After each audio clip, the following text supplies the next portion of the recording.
বাংলাদেশে ৩০০ এমপির মধ্যে আমার অবস্থান তৃতীয়। আমি আওয়ামী লীগকে চ্যালেঞ্জ করিনি। আপনারা জানেন গত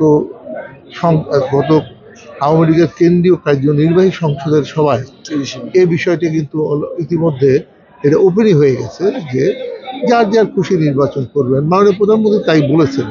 সুতরাং এটাকে এখন আর আওয়ামী লীগের সিদ্ধান্ত এই অবস্থায় নেই, যে এটা হয়তো কি ছিল না ছিল আমি জানি না। মাননীয় আমাদের সাধারণ সম্পাদক বলেছিলেন, পরবর্তীতে কিন্তু এটা নিয়ে কেন্দ্রীয় সংসদে কোনো আলোচনা হয়নি এবং এটা কোনো সিদ্ধান্ত দেয়নি।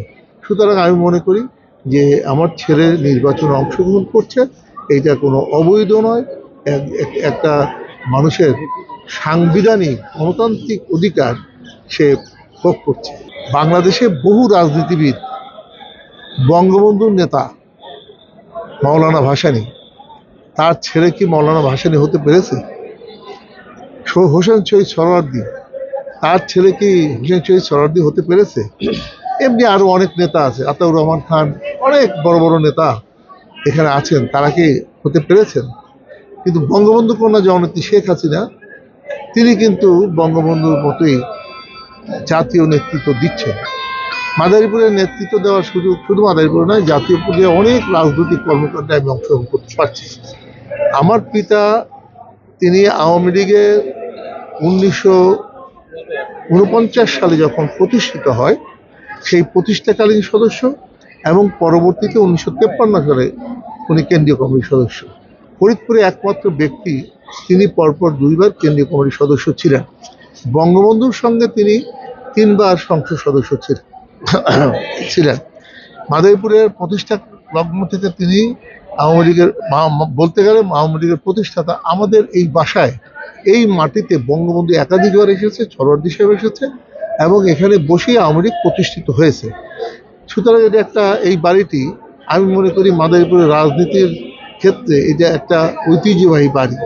এই বাড়িতে যারাই অন্তত পদার্পণ করে, স্বাভাবিকভাবে তাদের মধ্যে একটা রাজনৈতিক প্রভাব প্রতিপত্তিও কিন্তু সৃষ্টি হয়।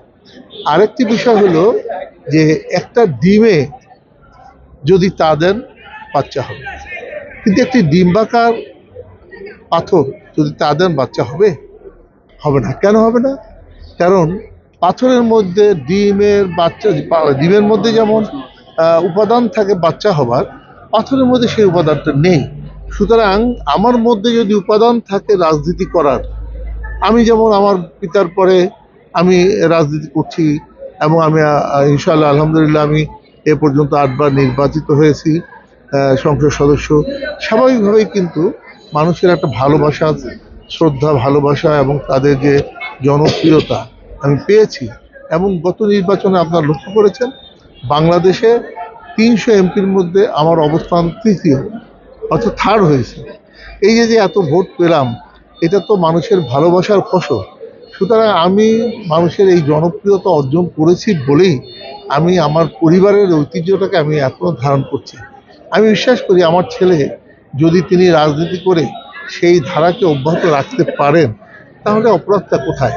আর তাছাড়া আমার এই পরিবারের 103 বছরের রাজনীতির ইতিহাস। 1921 সালে যখন প্রথম এখানে স্থানীয় সরকার আইন হয়, সেই স্থানীয় সরকার আইন হওয়ার পরে প্রথম যে পঞ্চায়েত হয়েছিল, তার প্রেসিডেন্ট ছিলেন আমার মেজো চাচা আহমদ আলী খান। এবং সেই আহমদ আলী খান থেকে শুরু করে 103 বছরের মধ্যে প্রায় 90 বছর এখন ইউনিয়ন পরিষদের চেয়ারম্যান আমাদের পরিবারের। এটা একটা আমাদের জন্য বিরাট, আমি মনে করি একটা ঐতিহ্য। তারপরে সেটা হলো যে আওয়ামী লীগ 66 সালে যখন খুব দুর্দিন আওয়ামী লীগ করতে মানুষ ভয় পেত, তখন ফরিদপুর জেলা আওয়ামী লীগের সভাপতি ছিলেন আমার চাচাতো ভগ্নিপতি আদের উদ্দিন হাওলাদার, যার বাড়ি কালকেটি। আব্বা ছিলেন মাদারীপুর মহকুমা আওয়ামী লীগের সভাপতি, আমার মা ছিলেন মাদারীপুর মহকুমা মহিলা আওয়ামী লীগের সভাপতি, আমার চাচাতো ভাই মুজিবুর রহমান খান ছিলেন মহিলা সদর থানা আওয়ামী লীগের সভাপতি, আমার বড় ভগ্নিপতি আব্দুল কাদের মিয়া ছিলেন তিনি কালকিনি থানা আওয়ামী লীগের সভাপতি, আমি তখন ছিলাম আওয়ামী লীগের ছাত্রলীগের প্রেসিডেন্ট সেক্রেটারি।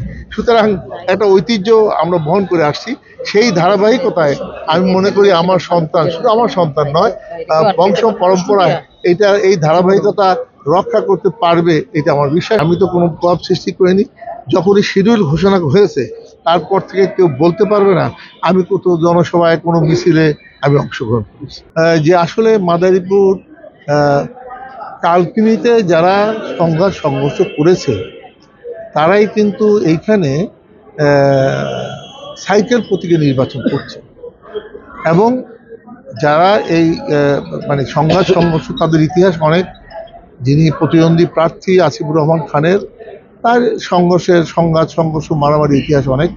আমাদের যে মেয়র সাহেব 1997 সালের 27 সেপ্টেম্বর তারিখে যিনি রামদার কোপ খেয়েছিলেন, সেই আসামি কিন্তু মূলত এই প্রতিদ্বন্দ্বী প্রার্থী তার ভাতিজা দুজনে মিলে। সুতরাং এটা তারা করার চেষ্টা করতে পারে, জনগণ তা প্রতিহত করে।